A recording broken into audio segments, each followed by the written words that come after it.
भारत माँ का सीना 140 करोड़ भारतीयों का सीना छलनी है।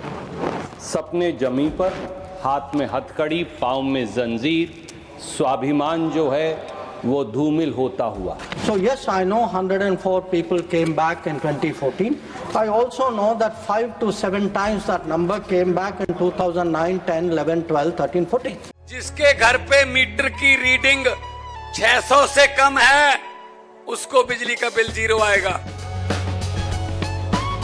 मेरा बिजली ਦਾ ਬਿੱਲ ਪਹਿਲਾਂ 1 ਸਾਲ ਪਹਿਲਾਂ ਆਵਾ ਤਾਂ ਤੇ ਹੁਣ ਵੀ 1 ਸਾਲ ਹੋ ਗਿਆ ਵੀ ਵਾ ਆਂਦਾ ਨਹੀਂ ਹੈਗਾ ਜਦ ਆਹ ਭਗਵੰਤ ਮਾਨ ਦੀ ਸਰਕਾਰ ਬਣੀ ਆ ਜੀ।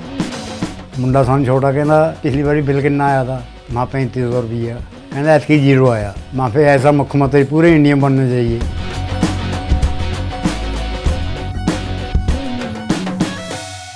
अमेरिका से भारत लाए गए 104 अवैध प्रवासी भारतीयों के साथ अमानवीय व्यवहार पर राज्यसभा में विपक्ष ने सरकार को खरी खोटियां सुनाई। खूब हंगामा भी हुआ लोकसभा में भी, और कांग्रेस के सांसद विदेश मंत्री एस जयशंकर के सदन में अपने भाषण के बाद जब कहा कि कोलंबिया जैसा देश अवैध प्रवासियों के साथ बदसलूकी के मामले को लेकर अमेरिका को लाल आंख दिखा सकता है, तो फिर भारत ऐसा क्यों नहीं कर सकता। कांग्रेस के राज्यसभा सांसद हैं रणदीप सुरजेवाला। उन्होंने कहा कि राजनीति से ऊपर उठकर बात करने की जरूरत है। 140 करोड़ भारतीयों का सीना छल्ली हुआ है और अमेरिका ने लौटने वाले जो अमेरिका से लौटे हैं अवैध प्रवासी, उनके हाथों में हथकड़ी है। ये स्वाभिमान का अपमान है। सुरजेवाला ने केंद्र सरकार से सफाई मांगते हुए पूछा कि क्या सरकार जानती है कि 5 फरवरी को 104 भारतीयों को हाथ में हथकड़ी और पैरों में जंजीर लगाकर इस विमान से, सेना के विमान से अमानवीय तरीके से भारत भेजा गया, टॉयलेट तक नहीं करने दिया गया। सरकार इस पर चुप्पी क्यों साध रखी है? सरकार जानती है कि वहां उनके साथ क्या हुआ। लाखों भारतीय अमेरिका में हैं, तो फिर सरकार इसके बारे में बताए। क्या ये भारतीयों से एक आतंकवादी या उग्रवादी जैसा व्यवहार नहीं है? क्या ये अमानवीय व्यवहार नहीं है?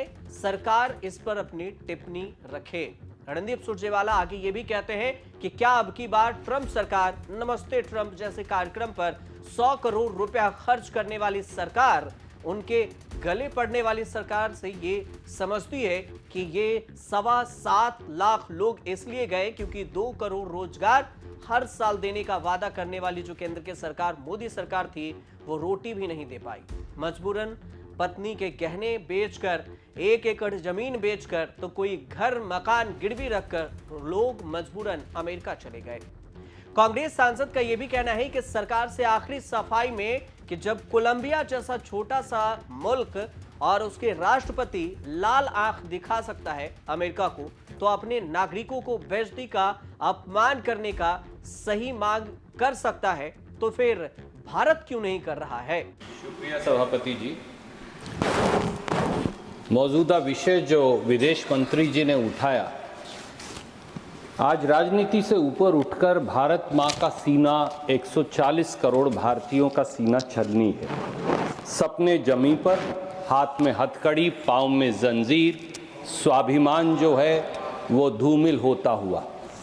सर, 4 सिंपल क्लैरिफिकेशन माननीय विदेश मंत्री जी से हैं। पहली, क्या सरकार जानती है कि 5 फरवरी को 104 भारतीयों को हाथ में हथकड़ी और पाँव में जंजीरें लगाकर, जहां 19 महिलाएं भी शामिल थी, 40 घंटे की यात्रा जिसमें एक टॉयलेट, इस अमानवीय तरीके से उनको जबरन भारत भेजा गया और सरकार चुप्पी साधे रही? क्या सरकार जानती है कि 7,25,000 ऐसे भारतीय हैं जिनको अमेरिका इसी प्रकार से वहां से निकालने की तैयारी कर रहा है? क्या यह व्यवहार एक आतंकवादी या उग्रवादी का व्यवहार है भारतीयों से, या एक मानवीय व्यवहार है? इस पर क्या सरकार टिप्पणी करेगी? दूसरी क्लैरिफिकेशन, सर, कितने हजार और भारतीय हैं? हमने वो तो देखे जो हथकड़ी और जंजीरों में बंधकर आए, हमारे भाई बहन और बच्चे, पर कितने हजार ऐसे भारतीय हैं 7,25,000 में से जिन्हें अमेरिका ने डिटेंशन सेंटर में इसी अमानवीय तरीके से बंद कर रखा है, और उनके क्या हालात हैं और क्या उनको आपने काउंसलर एक्सेस दिया है। तीसरी क्लैरिफिकेशन सर, क्या अब की बार ट्रंप सरकार नमस्ते ट्रंप पर 100 करोड़ रुपया खर्च करने वाली, उनके गले पड़ने वाली सरकार ये समझती है कि ये सब 7,25,000 भारतीय इसलिए गए कि 2 करोड़ रोजगार बार बार हर साल देने का वादा करने वाली सरकार न रोटी दे पाई, न अच्छी जिंदगी दे पाई, और मजबूरन पत्नी के गहने रहन करके एक एकड़ जमीन बेचकर अपना मकान गिरवी रखकर ये लोग वहां गए। अब इनके बारे में सरकार क्या करेगी? चौथी clarification sir, I close it then. Thank you. क्या सर, ओनली लास्ट क्लैरिफिकेशन, जब कोलंबिया जैसा छोटा सा मुल्क और उनकी राष्ट्रपति लाल आंख दिखाकर अमेरिका को अब उनके नागरिकों को बेइज्जत और अपमानित करने के बारे में उनको सही मार्ग दिखा सकता है, तो आप क्यों नहीं? What baffles me is that the minister seemed more focused on defending the US deportation policies than the interest of our own citizens. When countries like Colombia, which don't even figure in the top 10, can send an aircraft and bring their citizens back with dignity, what stops our government from sending one aircraft? We don't have a shortage of it. Thank you. What process does the ministry have? Because clearly there's economic distress.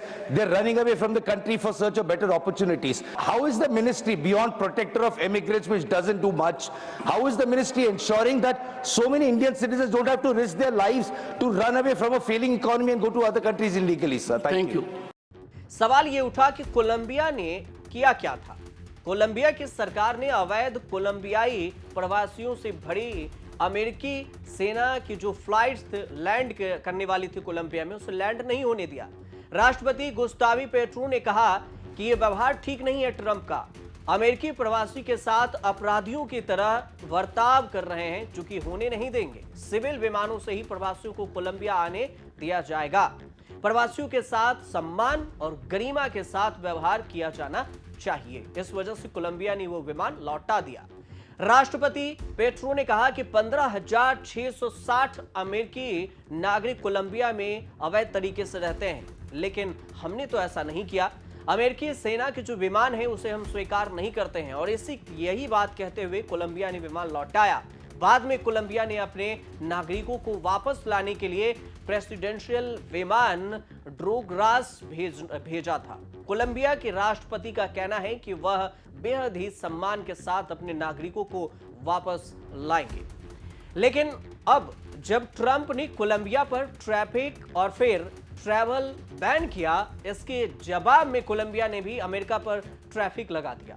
कुछ ही घंटे बाद Colombia पीछे हटा और Trump ने जो कहा, Colombia ने अवैध प्रवासियों से भरे हुए विमान के 2 जहाजों को वापस स्वीकार कर लिया, जिसके बाद उन पर एक्शन लेते हुए ट्रंप ने यह भी कहा था कि ट्रैफिक लगा दिया जाएगा, वीजा भी बैन कर दिया जाएगा। सीधे तौर पर यह भी कहा गया 25% इमरजेंसी ट्रैफिक लगाया गया अमेरिका की तरफ से, और हफ्ते भर के भीतर 50% तक बढ़ सकता है, ट्रंप ने कहा। इसके अलावा कोलंबिया सरकार के अधिकारियों और फिर सहयोगियों पर वीजा बैन कर दिया गया। ट्रंप ये भी कहते हैं कि ये तो सिर्फ शुरुआत है, हम कोलंबिया की सरकार को मनमानी नहीं करने देंगे। जिन अपराधियों को उन्होंने अमेरिका भेजा है, सरकार उन्हें वापस ले और लेना ही होगा। इसके बाद कोलंबिया अपने नागरिकों को वापस लाने के लिए प्रेसिडेंशियल विमान होंडुरास भेजा, और कोलंबिया के राष्ट्रपति का कहना हुआ कि बेहद ही सम्मान के साथ हमने अपने नागरिकों को वापस लाया। लेकिन कोलंबिया ने यह नहीं बताया कि ट्रंप के धमकी के बाद अब कोलंबिया सरकार ने प्रवासियों को अमेरिकी सेना से जो 2 फ्लाइट भेजी गई थी उसे लैंड तो नहीं किया, लेकिन सिविल फ्लाइट से वो वापस ले आए। कोलंबिया की सरकार ने प्रवासियों से भरी हुई अमेरिकी सेना की 2 फ्लाइटों को पहले लैंड नहीं होने दिया, और जब राष्ट्रपति ट्रंप ने धमकी दी तो पेट्रो जो कोलंबिया के राष्ट्रपति हैं, फिर अमेरिका ने ट्रैफिक लगाया और फिर इसी वजह से वीजा तक बैन कर दिया, और इसके बाद कोलंबिया को झुकना पड़ा और अपने प्रवासियों को वापस लेना पड़ा। लेकिन ये कहते हुए कि हमारे पास 15,000 के करीब में 15,660 अमेरिकी जो हैं वो कोलंबिया में अवैध तरीके से रह रहे हैं, लेकिन हमने ऐसा व्यवहार नहीं किया। अमेरिका जो कर रहा है वो ठीक नहीं कर रहा है। अब इसी को लेकर अमेरिका और कोलंबिया के बीच में जो बहसबाजी हुई, इसी को लेकर कांग्रेस के रणदीप सुरजेवाला ने केंद्र सरकार से सवाल पूछ लिया कि कोलंबिया लाल आंख दिखा सकता है तो फिर भारत क्यों नहीं। और इसी पर विवाद हुआ। संसद परिषद में इंडिया गठबंधन के तमाम नेता हाथों में हथकड़ी पहनकर पहुंचे और इस सब के बाद जो विदेश मंत्री एस जयशंकर है उन्होंने इस पूरे मामले को लेकर भी बयान दिया।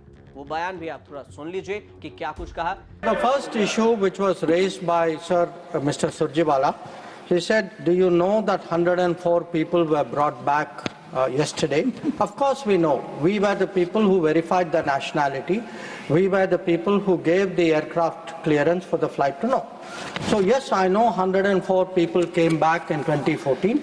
I also know that 5 to 7 times that number came back in 2009, 10, 11, 12, 13, 14. So let us not make out as though this is something which is a new issue. This is an issue which was happening earlier. तो कुल मिलाकर देखा जाए तो US और फिर जो अवैध प्रवासियों को भेज रहा है कोलंबिया, ये उसकी कहानी थी कि कोलंबिया और अमेरिका के बीच में क्या बहसबाजी हुई, जिसको लेकर भारत में कांग्रेस के नेताओं ने इस पर बवाल मचा दिया संसद परिषद में और सरकार से सफाई में सवाल पूछ लिया। आपको रिपोर्ट अच्छी लगी हो तो कमेंट कीजिएगा, सब्सक्राइब कीजिएगा चैनल को और देखते रहिए न्यूज़ तक।